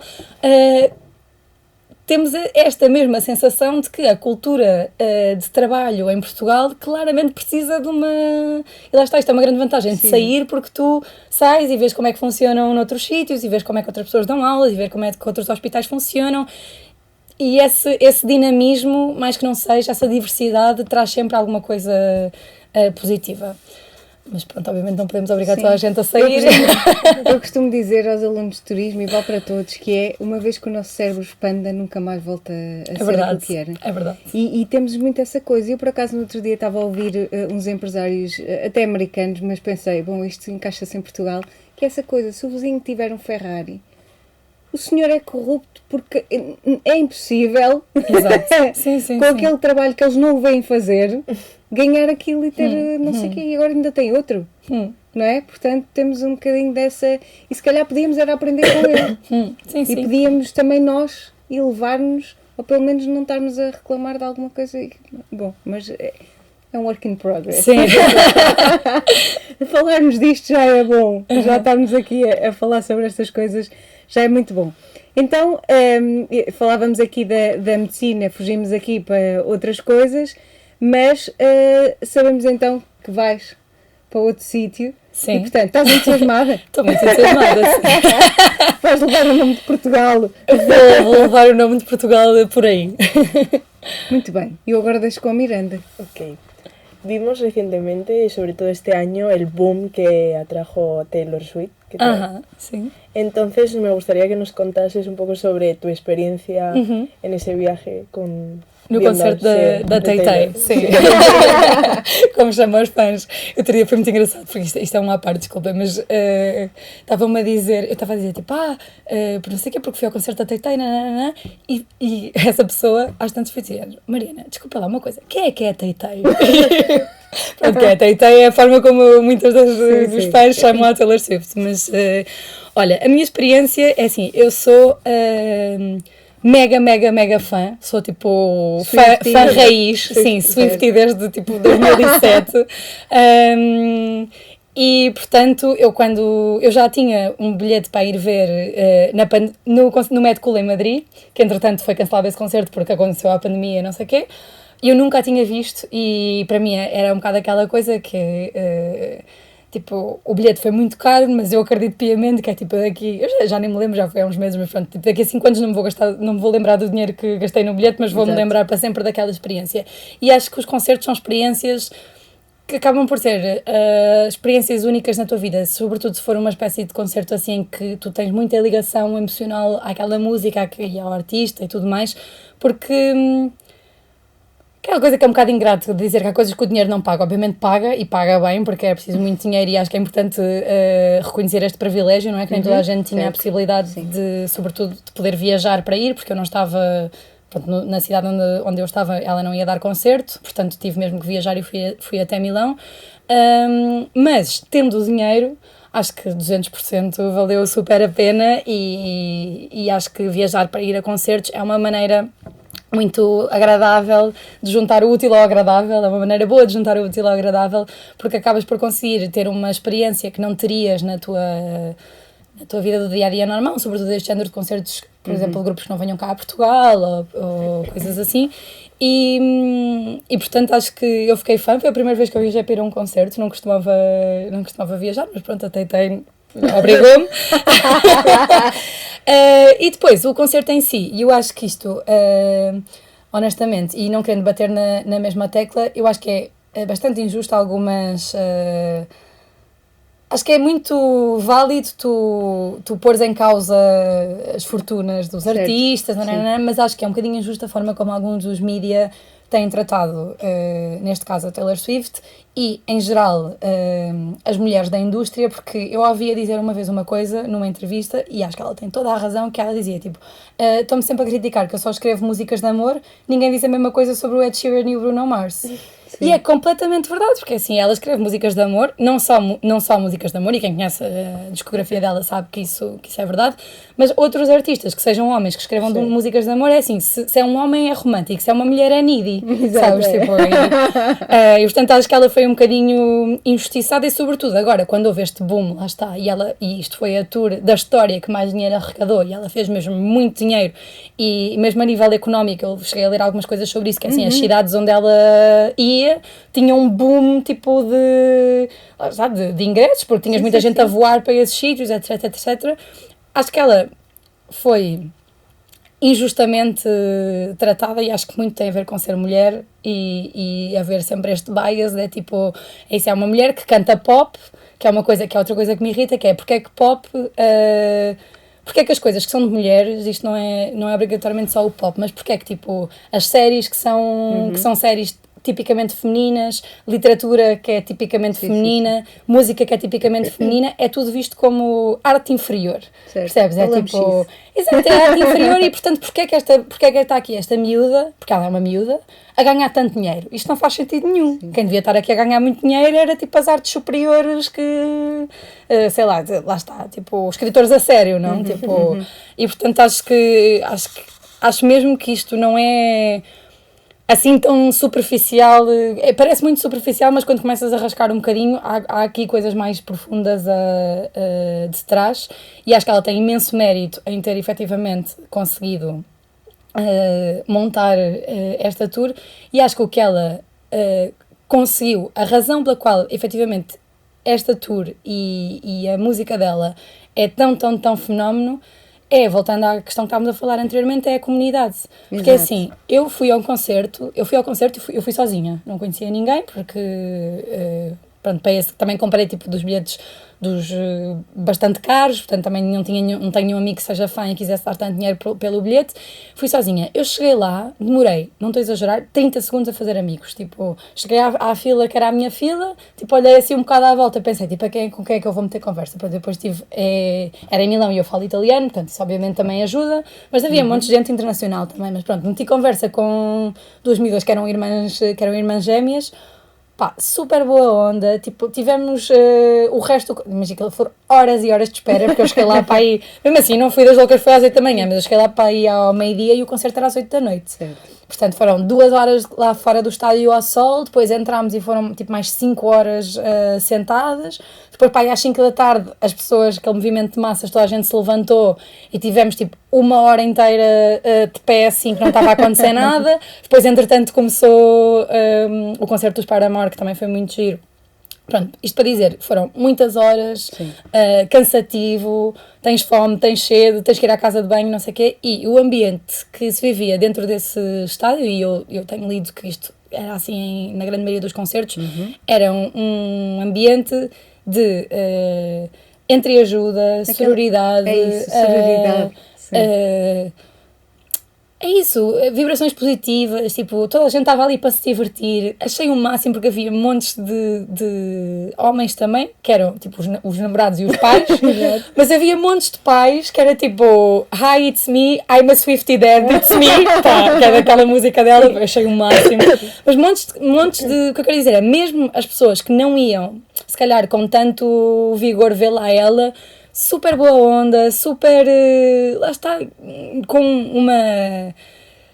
um ambiente super contrastante, com depois o ambiente que eu vi pelas redes sociais, que era tipo, quase de ódio. Sim. É essa sororidade e é essa, lá está, por exemplo, malta tipo daqueles círculos tipo dos red pills e dos incels e não sei o quê, que é do género, tipo, porquê é que tu tens assim tanto problema? Tipo, aquilo é um estádio de, tipo, mulheres e homossexuais a divertirem-se. Qual é o teu problema? Tipo, estamos-te a afetar em alguma coisa por estarmos ali a divertir-nos? Não. Exato. E, portanto, eu acho que isso seria o que eu destacaria do concerto. É assim, o concerto é espetacular, são 3 horas e meia de concerto, é assim, é completamente... Eu não conheço mais nenhum concerto que dure tanto tempo, e efetivamente o concerto é muito, muito giro, e o ambiente que se vive no estádio com os outros fãs é muito giro, e acho que foi por isso que foi tanto... que foi um hit tão grande, e acho que ela foi muito inteligente também com o facto de fazer esta coisa. É assim, também tem muita validez com uma amiga eu acho que ela tem tipo 35 anos, pois ela possa fazer um greatest hit. Sim, sim. Tipo, isto foi The Eras Tour, que é tipo, eu vou falar de toda a minha discografia. Que a gente, como é que alguém com 35 anos já tem discografia suficiente para fazer um concerto de 3 horas e meia e tu sabes todas as músicas? E a verdade é que ela nunca caiu, portanto, os Paramore também é mais ou menos isso. Eu sou de 90, portanto, eu cresci com ela, assim como com a Britney Spears e todas essas, mas a questão é que a Taylor sempre se manteve, e por acaso dizia-me uma coisa, então eu vou fazer aqui o parênteses porque estou a fazer uma investigação sobre o fenómeno Taylor Swift, e é muito à volta dessa comunidade, portanto os dados já nos mostram, dos poucos inquéritos que já fiz, mostram que as pessoas sentem-se parte de alguma coisa, e isso faz mover, e depois o dinheiro que gastaram, seja em roupa, seja nos bilhetes, acaba por ser esquecido, porque aquele sentimento de olha, tu estás tão gira, foi só genuíno, Sim, não é, sim. Não é só para dizer que Sim, também sim, quero. sim.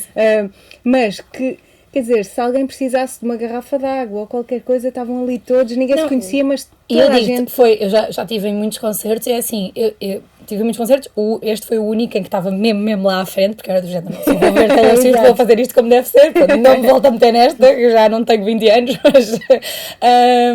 mas é assim, estava mesmo lá à frente e, por exemplo, os seguranças, porque houve uma fã dela que morreu num concerto do Rio de Janeiro, não sei se sabem, Sim. e desde então, pelos vistos, ela tipo, paga, a própria organização dá água às pessoas que estão na plateia e não conseguem, não podes sair dali, não é? Não podes sair para ir comprar água. E eu nunca tinha visto uma coisa assim, mas nem em discotecas, nem em estádios de futebol, nem tipo noutro tipo de eventos, que assim, alguém dizia, aquilo era basicamente, tipo, tu estavas no meio da plateia e tu dizias, tipo, aqua, e as pessoas, imagina, eu tinha para aí 7 filas à frente e eu pedia água, ninguém bebia do meu copo. Tipo, ninguém bebia do meu copo, tipo, eu levantava a mão e vinha, tipo, a pessoa que estava à frente, o segurança, assim, quando me visse, dava, e as pessoas iam passando o copo e o copo chegava a mim. E acho que, efetivamente, essa sensação de comunidade e essa sensação, não, essa comunidade que ela conseguiu criar à volta do concerto é uma coisa que acho que é a principal justificação, efetivamente, se me perguntares, para o sucesso e para o dinheiro que a tour gerou. E eu também acredito que essa comunidade seja um bocadinho daquilo que tu disseste. As pessoas também foram crescendo com ela. E sim que ela escreve sobre amor e todas essas coisas, mas ela agora já está muito mais madura. Então ela continua a escrever, mas com aquela evolução. E as pessoas também me dizem isso. Sim, sem dúvida. Que escreveu para mim. Estava a falar dos meus problemas. Sim, sem dúvida. Claro que nós todos, em algum momento da vida, passamos por aquilo que ela também passou. Ela só está a dar voz àquilo que nós já sentimos. E, portanto, nós ficamos no nosso quarto a ouvir e a sentir que desenhou para mim. Sim, lá está. Alguém sente a mesma coisa que eu, não é? Eu acho que isso é... Por muito que nós queiramos, tipo... Eu acredito mesmo nisso, que nós, seres humanos, temos muita necessidade de identificação. E muitas vezes, mesmo este tipo de grupos que mais negativos ou com mais base no ódio, eu acho que esse ódio vem muito de um ponto de vista de exclusão. São pessoas que se sentem inadequadas por alguma razão, que se sentem inadequadas no sentido que pouco incluídas na sociedade, sentem que não têm o seu lugar e, portanto... Sim, a pertença, falta ali lá está, essa pertença, essa sensação de comunidade e de pertença dá a volta e vira para ódio, mas é um ódio... Eu acredito piamente nisto, é um ódio que vem de um ponto de vista de, tipo, eu quero fazer parte de algo, mas não consigo, a única coisa que consigo fazer parte é desta comunidade que está baseada no ódio, mas pelo menos é uma comunidade. Sim. Percebes? E é muito triste. Eu acho que, não querendo comparar, mas isto do turismo, porque depois nós sim estudamos sobre isto, turismo de eventos, também existem rotas turísticas de música, portanto as pessoas sim deslocam-se. E eu às vezes, como em Portugal, o fenómeno Tony Carreira, o fenómeno Cristiano Ronaldo, as pessoas vão e acompanham os seus ídolos, mas é um bocadinho a fé salva. E às vezes na comunidade nós encontramos essa fé, que não é uma fé, obviamente, religiosa, sim. Mas que está ali. Que alguém que também sente a minha dor. Sim. Eu, se calhar, até me identifico com esta pessoa que está aqui ao lado, porque estamos todos no mesmo... Sim, e, portanto, e mesmo isso do ódio. Se calhar, se nós ouvíssemos cada pessoa, íamos encontrar essa fratura que existe e que foi colmatada assim, mas se calhar tinha qualquer coisa a dizer ao mundo. Mas, sim, sem dúvida. Mas é isso. Depois criam-se estes... Sei lá, eu também ouvi comentários, quer dizer, porque foram cerca de 3 horas, mas que também era demais, que era aberrante ser um concerto tão grande, tanta hora de não sei o quê, que as pessoas já às tantas estavam exaustas. Mas, assim, o que eu não percebo é, tipo, eu não percebo que problema é que as pessoas têm com que outras pessoas sejam felizes. Tipo, não consigo entender. Imagina, tu perguntas-me, tipo, por exemplo, eu, nem que me pagasse ir a um concerto de Metallica. Tipo, eu estou-me aqui, por exemplo, tipo, foi a primeira coisa a primeiro exemplo que me veio à cabeça. Tipo, se os Metallica viessem cá a Lisboa, alguma vez me passaria pela cabeça ir para o Instagram queixar-me, como eu li, que tipo, saí de Lisboa porque o ar de Lisboa está irrespirável por causa dos fãs que eu li isto, o ar de Lisboa de uma mulher, que eu não vou dizer quem é, certo. Mas foi do género, tipo, vou sair de Lisboa, que por sinal também, tipo, se diz muito feminista esta mulher, mas tipo, vou sair de Lisboa porque o ar de Lisboa está irrespirável pelas Swifties. Pá, eu não acho isto um comentário normal, honestamente, tipo, o que é que a ti te aquece ou arrefece que as pessoas vão ver um artista que elas gostam? Não consigo entender, não Sim, consigo sim, sim, entender, sim. mas pronto. Ainda temos que caminhar muito e essa coisa do feminismo também dava para outro episódio, porque Sim, sim. vivemos aqui uma época com umas questões desafiantes, vamos Sim, chamar sim. assim. Sim, sem dúvida. Então, seguimos viagem ainda com a Miranda. Sí, pues volviendo a los derechos humanos, Sí. ¿cuáles son los mayores desafíos que observas, especialmente en el contexto de salud en tus viajes? Uhum. ¿Y de qué forma podemos contribuir para mejorar estos aspectos? Uhum. Assim, os maiores desafios de saúde, eu acho que, lá está, eu sendo uma defensora da saúde universal, seria ideal que todos os países tivessem um sistema nacional de saúde e que toda a gente tivesse acesso aos mesmos cuidados de saúde e aos cuidados de saúde que necessita, não é? É muito triste pensar que tu tens um problema aqui e que se resolve facilmente com antibiótico, ou és diabético e aqui tens acesso a insulina e isenção das taxas moderadoras e vais para outro sítio e és diabético e é quase uma sentença de morte ou uma sentença pelo menos de grandes problemas na vida, porque depois não tens dinheiro para pagar, por exemplo, nos Estados Unidos, o que eu estava a dizer, não tens dinheiro para pagar a insulina, etc, etc. Portanto, acho que o que eu observo de maior potencial de melhoria é sobretudo esse, que toda a gente tivesse acesso a cuidados de saúde e depois nos temas que eu gosto, que eu me identifico e são um bocadinho as minhas batalhas pessoalmente, que são os temas do feminismo, é assim, não querendo abrir aqui melão, porque eu sei que isso também é todo um tema, mas por exemplo a questão do aborto, eu acho que hoje em dia eu acho que a questão da violência sexual e dos direitos reprodutivos são a grande batalha, na minha opinião, da onda do feminismo que nós estamos a viver. Obviamente isto haveria muitos scholars que discordariam comigo e há muita gente que estuda isto muito mais a sério que eu, mas acho que claramente é uma das batalhas da nossa geração.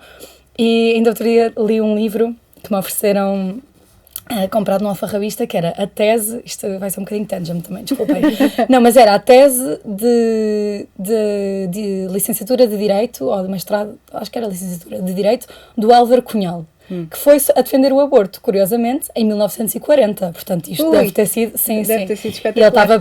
ele depois estive a ler um bocadinho de contexto, ele estava mesmo preso pela PIDE quando foi defender a tese, mas o livro é espetacular, sobretudo porque para mim toca num ponto fundamental que é mesmo as pessoas que são, muitas vezes as pessoas são pró-vida, lá está, aquela coisa de pró-aborto, pró-vida.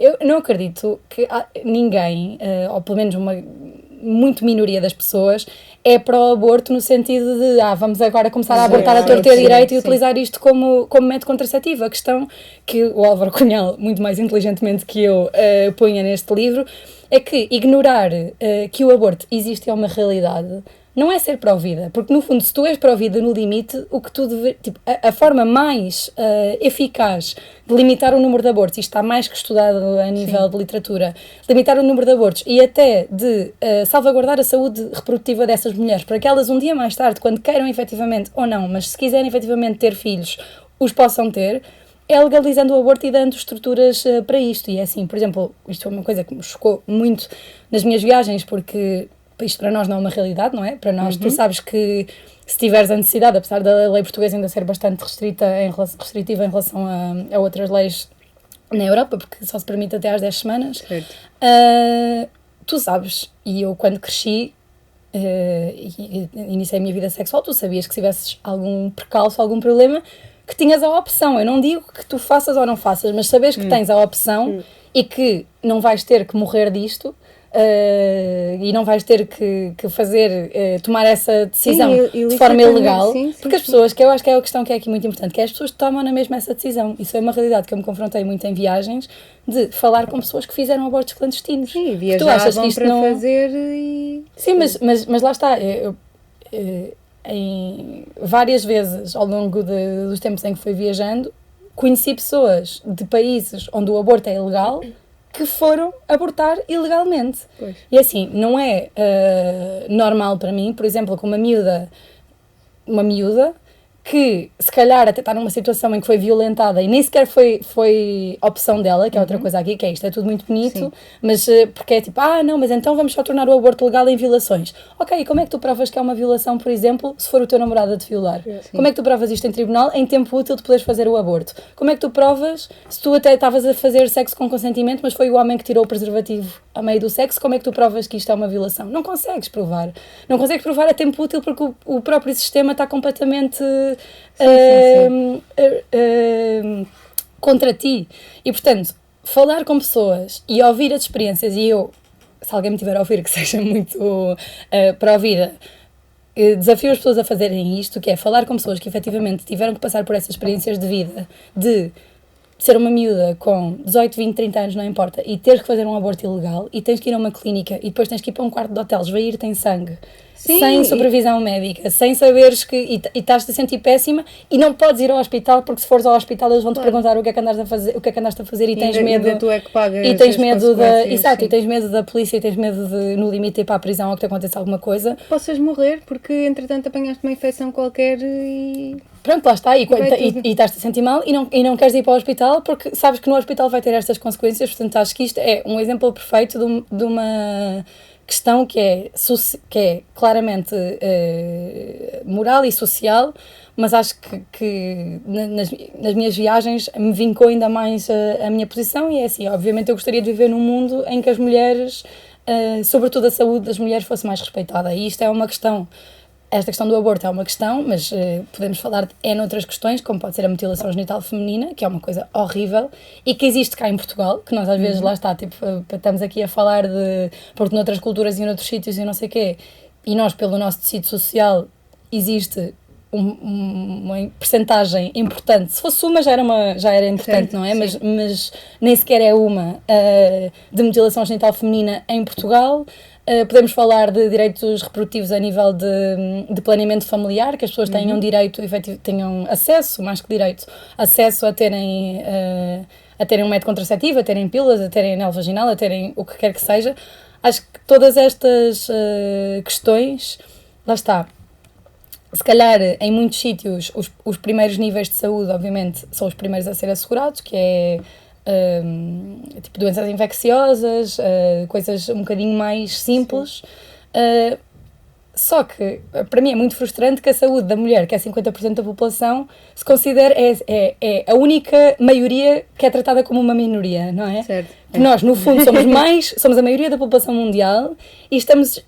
E constantemente parece que as políticas que se fazem em relação à saúde feminina é uma coisa de nicho, quando na verdade é ser de nicho, não é? É uma coisa que afeta mais de 50% da população mundial e, portanto, acho que isso é um dos exemplos em que as minhas viagens me mostraram que claramente não estamos minimamente a nível mundial com uma igualdade assegurada, e acho que seria super importante. E depois o que é que podemos fazer?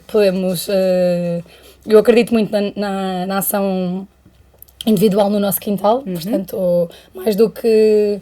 Acho que aquela coisa de white savior, de vais para a África, tipo, fazer 2 semanas de voluntariado é um bocadinho... Sim, aquela coisa do voluntariado pode começar no vizinho, não é? Sim, mas imagina, atenção, não tenho problema nenhum, cada um faz o que quiser com o seu tempo, e acho que se tu fores dar o teu tempo a um projeto que já esteja montado, claro, e tu vais lá efetivamente dar o teu tempo de alguma maneira, mas tens pessoas que estão no terreno a contribuir. Agora, tu, como português, chegares onde quer que seja, mas tipo, por exemplo, chegares ao Brasil ou chegares a Angola, que são países que nós temos mais laços históricos, culturais, chegares e teres a arrogância de pensar que tu sabes o que é que aquelas pessoas precisam, quando nem sequer falaste com elas, nem sequer...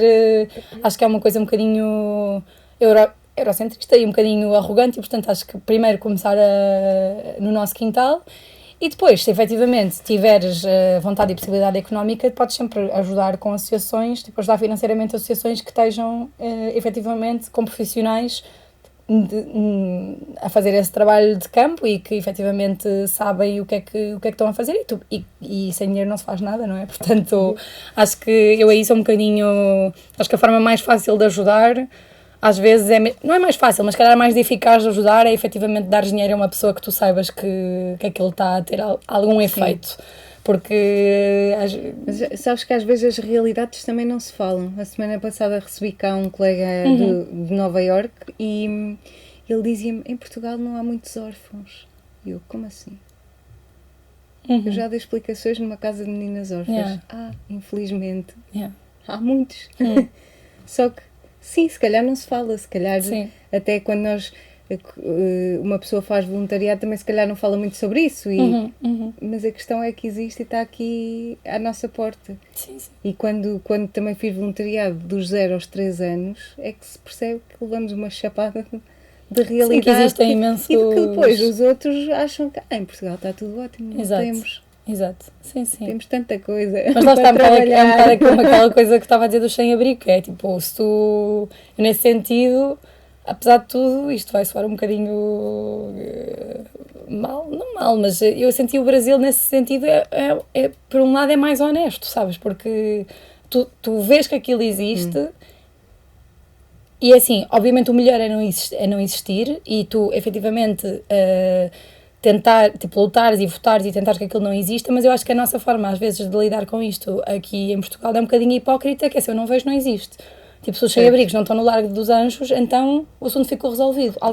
E depois eu gostava, lá está, tipo, por exemplo, eu estou a falar desta ação específica, eu não sei o que é que aconteceu, não sei se efetivamente eles foram realojados para algum sítio a nível permanente, ouvi um rum-rum que não, por isso é que estou a dizer isto. Mas eu acho que aqui a comunicação e as redes sociais podem ter um papel super importante, que é exatamente o que estavas a dizer, se tu não vês, se não sabes que existe, então é porque não existe. Se calhar, por exemplo, a Câmara Municipal de Lisboa, em vez de ser só para as televisões, tipo, agora vamos lá tirar as pessoas, para que criassem, tipo, eles têm página de redes sociais, tipo, que fizessem a equipa de marketing, tipo, um acompanhamento daquelas pessoas, tipo, e que se mostrasse que efetivamente, tipo...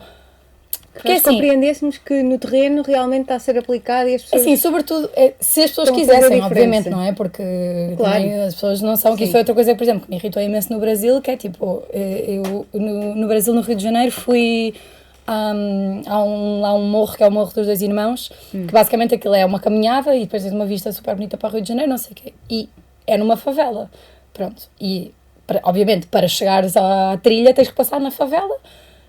E nós, passando que é uma favela que hoje em dia tipo, já é super supostamente tranquila, até tem hostels e não sei o quê, mas a questão é, eu a passar nessa favela para fazer essa trilha, tu até podes ir à favela tipo jantar, ou tipo almoçar, ou ficar no hostel, ou fazer a trilha, tipo eu não estou a criticar tu ires à favela, agora, tipo, eu vi não uma, não duas, não três cartazes à porta de casa das pessoas a dizer, por favor não tire fotografias, isto é a nossa casa. Pá, eu acho que é uma coisa que as pessoas, lá está, por isso é que eu estava a dizer isto, porque, por exemplo, aplicado também às pessoas que infelizmente são sem abrigos. As pessoas são pessoas, não são animais de zoo. É isso, sim. Não é? Tipo, tu não podes ir à favela, é um bocado aquela coisa que é tipo, o que é que tu vais à favela? Pronto, eu tenho sentimentos encontrados com isto, porque, por exemplo, aquela questão das tours da favela, que por um lado é verdade que podes trazer dinheiro àquela comunidade e não sei o quê, mas por outro lado, eu sinto que aquilo é borderline, tipo, tu vais ali ao zoo ver como é que os pobrezinhos vivem, sabes? Aquilo são pessoas. Sim. Portanto, acho que no mínimo dos mínimos, obviamente, tipo, não tirar uma fotografia à casa, ao interior da casa de uma pessoa, claro, sem pedir autorização, no mínimo dos mínimos, tipo, já podemos discutir se é adequado ou não, mas tipo, no mínimo sem pedir autorização, que as pessoas que vivem lá tenham que pôr cartazes a dizer, por favor, não tire fotografias à minha casa, pá, acho um bocado... Pronto, isto para dizer que se calhar tu mostrares que essas realidades existem, já fazia muito mais à sensibilização da população do que só passar uma notícia de 1 minuto no telejornal a dizer, tipo... já não há sem-abrigos nos Anjos, pronto, o assunto está resolvido. Sabes que às vezes eu acredito que nós até somos uma sociedade de títulos, quer dizer, lê o título e depois faz a notícia na nossa cabeça. E às tantas também pecamos um bocadinho por aí. E se quiséssemos falar agora de turismo, também falávamos de direitos. Portanto, o turismo também, às vezes, também está ali na linha do tirar ou sendo zoo ou não... Sem dúvida. Mesmo cá, aliás, há muita esta discussão também com o turismo noutros tipos de sítios, mas se nós pensarmos Lisboa... Tipo, Lisboa como tal, para os lisboetas também já podia... Estas discussões também se aplicam aqui, não é? Que até que ponto é que é válido a Baixa de Lisboa neste momento, tipo, alguém vive na Baixa de Lisboa, tipo, o que é que os turistas vêm cá ver, sabes? Eu acho que a nossa geração assistiu muito, aliás, eu quando venho cá amigos estrangeiros, espanhóis e tudo mais, eu digo sempre, tipo, quando eu comecei a andar sozinha em Lisboa, foi quando eu tinha 15 anos, que já foi há 10 ou 15 anos, havia ruas da Baixa que tu não podias passar, tipo, que eram perigosas, aquilo estava tudo fechado, não havia lojas, não havia, tipo, o bairro Alto, por exemplo, que hoje em dia é bar aberto. Pois, antigamente não era bem assim. Antigamente era do género, tipo, tinhas efetivamente, eu sempre saí do bairro Alto, havia 2 ou 3 ruas que tal, mas tu sabias perfeitamente que a partir de determinada rua tu não subias, porque aquilo era, é verdade, tipo, hoje parece completamente, porque ainda por cima hoje, além de ter montes de bares, é meio zona chique, não é? Porque pois, depois aquilo expandiu para o Príncipe Real e não sei o quê. Sim. Mas é assim, há 10 anos, que não foi assim há tanto tempo, aquilo era tráfico de droga, portanto, tipo, acho que lá está, é muito fácil comentar também do quintal do vizinho, mas estas mesmas discussões podem se aplicar ao nosso também, isso. Não é? Fica aqui a dica para quem nos estiver a ouvir, um debate sobre turismo, sobre direitos humanos e até legislação aplicada ao turismo, acho que era interessante. Não, era super interessante. Não é boring. Não, zero boring. Até porque aquela questão que tem estado muito na berra ultimamente da habitação, eu acho que é uma das grandes batalhas, e mesmo eu própria, sempre que vou viajar e fico em Airbnbs, tipo, tenho um debate moral interno, porque é assim, até que ponto é que efetivamente é válido, só que eu aqui acredito muito que a responsabilidade individual, não pode haver responsabilidade puramente individual, isto tem que ser uma coisa a nível governamental e assim, a verdade é que se houvesse mais regulação e se houvesse incentivos para que as pessoas, em vez de alugarem as casas no Airbnb, alugassem a casas a pessoas locais, sim, tinha que haver não pode ser à conta do indivíduo, percebes? Eu acho que tem que ser uma coisa comunitária e do governo, mas sabes que às vezes eu também costumo dizer que é a estatística, ainda ontem estávamos a falar sobre isso, a estatística demonstra que há menos pessoas, portanto o desemprego já está tudo muito melhor, há muito mais gente empregada. Mas depois, se for um trabalhador independente, num mês ganha X, no outro mês não ganha nada. Mas está empregado, para todos os efeitos está espetacular. Sim. Correu tudo bem. Mas na investigação nós temos uma coisa que se chama focus group. Focus group é, no fundo, eu ter que ouvir os residentes e as dores que eles têm. E depois transportar isso para a comparação entre essa parte, as entrevistas e os inquéritos. E agora vamos pensar sobre tudo, não é? Porque se eu analisar só a estatística, ou só ouvir entrevistas que fiz a tutelas, portanto, a órgãos governamentais, a organizações, o que seja, ou até empresas, quer dizer, muitas vezes é ambiente controlado. Exato. Sim, acabas por não ter noção depois claro, da realidade. Depois posso ouvir a tia Maria a dizer que, pronto, ladrões que me roubaram a casa e eu agora não consigo pagar a renda e tive que sair e não sei o quê. Certo, mas depois também te cabe a ti, com o pensamento crítico, analisar sobre isso, transpor aquelas coisas todas, porque, efetivamente, se nós... E eu estudei isso, overtourism era uma coisa... muito frequente nas nossas aulas de doutoramento e nós tínhamos seminários e um deles foi mesmo andar por Lisboa até chegarmos ao intendente para percebermos a quantidade de Airbnbs e hostels que havia. Pronto, e fizemos um estudo sobre isso. Só que nós tivemos que estudar a Carta de Lisboa. Efetivamente, a Carta de Lisboa pressupõe que muitas famílias já tinham vindo a sair. Portanto, antigamente tivemos o êxodo rural, agora temos uma coisa oposta. Sim, não é? sim, completamente. E, portanto, sim, é verdade, às vezes eu até costumo falar no livro da Françoise Chouet, que é a alegoria do património entre destruir, conservar ou o que é que vamos fazer, ou então vamos fazer uma coisa nova. Mas a verdade é, muitos daqueles edifícios, com aquelas rendas antigas, que muitas até são 10, 15 euros, também não dá para reconstruir, e os senhorios também não conseguem.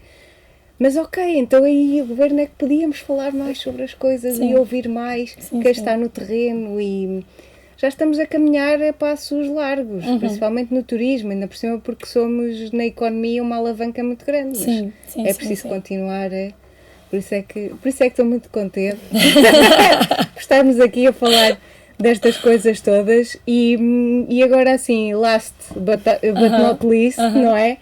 Que conselhos é que darias a todas as mulheres que nos estão a ouvir, mulheres e homens, que querem viajar sozinhos ou sozinhas, mas que ainda, tal como a Miranda e como eu nos 34, ainda têm receios, como é que podiam dar o primeiro passo? Já disseste um bocadinho, que é, sai da tua casa e ser turista na tua cidade. Sim, acho que o primeiro passo é esse, mas o meu conselho assim mais filosófico, por assim dizer, Porque muita gente, quando me fazem essa pergunta, perguntam-me se... Porque têm medo de não gostar.